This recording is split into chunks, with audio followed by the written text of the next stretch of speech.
देश कितना मजबूत स्थिति में है, ये देखने के लिए देश का आय और व्यय जब देखिएगा तो पता चलेगा कि देश की स्थिति कितनी मजबूत है।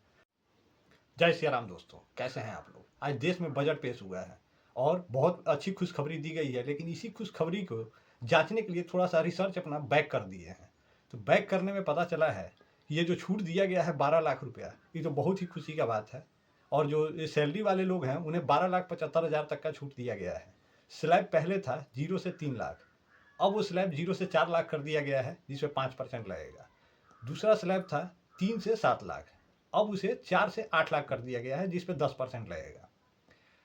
तीसरा स्लैब था 8 से 10 लाख, उसे अब 8 से 12 लाख कर दिया गया है, इस पे 15% का टैक्स लगेगा। 12 से 16 20% लगेगा, और 16 से 20 25% लगेगा, और 20 से ऊपर जो होंगे उस पर 30% लगेगा। तो ये छूट जो दिया गया है ये तो बहुत खुशी की बात है। गवर्नमेंट इस पर रिबेट दे रहा है। आपका 12 लाख तक का टैक्स बनता 60,000, वो 60,000 गवर्नमेंट छूट दे देगी आपको, नहीं लगेगा एक पैसा भी टैक्स।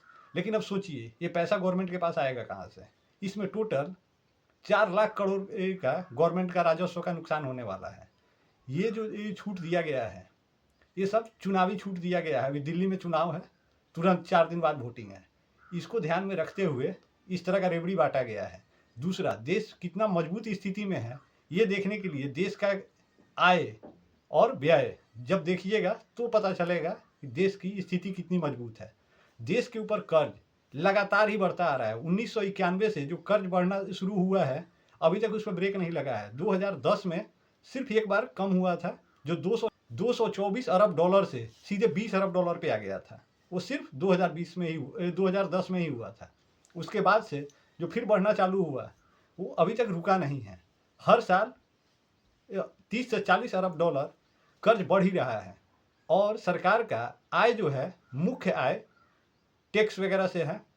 ये सारा चीज़ का ब्रेकअप इसमें डाल दिया जाएगा। दूसरा, जो इनका खर्च है वो मुख्य खर्च ब्याज में जा रहा है। तो अगर इंटरेस्ट में जा रहा है 20%, जो गवर्नमेंट का इनकम है, अगर 1 रुपया का आमदनी है उसमें से 20 रुपया सिर्फ कर्ज में जा रहा है, तो सोचिए देश मजबूत स्थिति में आएगा कहाँ से। ये ना आज है ना कल होने वाला है। तो अगर मोदी जी इतना ही सक्षम और मजबूत सरकार चला रहे हैं तो उन्हें सबसे पहले इस बात पे ध्यान देना चाहिए कि हर साल जो 30-40 अरब डॉलर बढ़ रहा है वो 30-40 अरब डॉलर कम से कम घटना शुरू हो जाए। अगर ये नहीं हो रहा है तो आप ये मत समझिए कि आप मजबूत स्थिति में हैं। स्थिति दिन प्रतिदिन गड़बड़ी होता जा रहा है, लचर होता जा रहा है, और ये चुनावी रेवड़ियाँ बांट के कोई फायदा नहीं होने वाला है। अभी देखिए दिल्ली में चुनाव है तो ये 12 लाख वाला तोहफा दिया गया है। वहाँ से दूसरा तोहफा दिया गया बिहार को। बिहार में मखाना बोर्ड का स्थापना किया गया है और 100 ऐसे जिले को चुना गया है जिसे कृषि क्षेत्र में सहयोग किया जाएगा। जहाँ पे ये रबी फसलें नहीं होती है, जैसे धान, गेहूँ, मक्का, इन जगह पर उसको मखाना वगैरह कुछ अलग तरह का काम किया जाएगा। इस बजट में उस पर ध्यान दिया गया है। तीसरा जो ध्यान दिया गया है वो दिया गया है चप्पल और चमड़े के व्यापार पे। चमड़े का व्यापार, चप्पल, जूता, ये सब जो भी बनेगा, लेदर जैकेट, इसका हब बनाना है भारत को। इसका ग्लोबल मार्केटिंग इंडिया करेगा, भारत सरकार करेगी और इस चीज़ को बिकवाएगी। इसमें उन्होंने अनुमान लगाया कि 22 लाख लोगों को हम रोजगार दे देंगे और 4 लाख करोड़ का राजस्व हम तक आएगा इस धंधे से। सोचिए भारत जहाँ पे मतलब हत्या ये सब चीज़ पे कुछ ज़्यादा ही क्रिटिकल माना जाता है, और यहाँ पे व्यवसाय लोग कौन सा सिलेक्ट किए हैं बजट में भी, तो चमड़े का व्यापार करेंगे। बाकी इससे ज़्यादा बताने का ज़रूरत नहीं है। और इस सब के बीच में ये वो खास चीज़ है, गवर्नमेंट हर साल जो खर्च करती है आपके 1 रुपये में से, उसके पास 94 रुपया तो बताती है कि हम यहाँ खर्च करते हैं। 20 रुपया कर्ज देने में कर देती है, 20 से 21 रुपये उसमें से 100 में से 20 से 21 रुपये राज्यों को देती है, उनका हिस्सा होता है। और बाकी जो बचता है 4 से 8% के बीच में हमेशा डिफेंस पे खर्च किया जाता है। एजुकेशन का कहीं उसमें नामो निशान नहीं है, उसका स्लैब नहीं है कि इसमें से इतना परसेंटेज खर्च किया जाता है।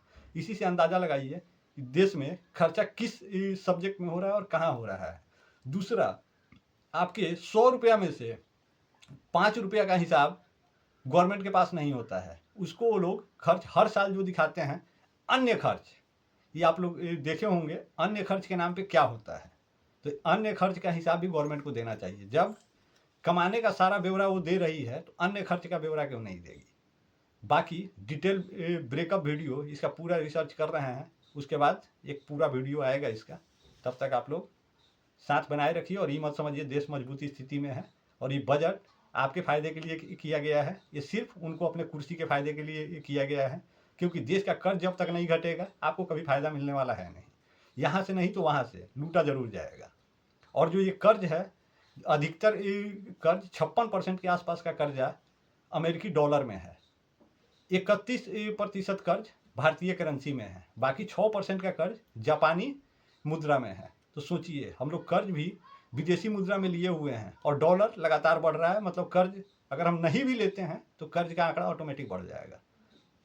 तब तक अपना साथ बनाए रखें और जय श्री राम।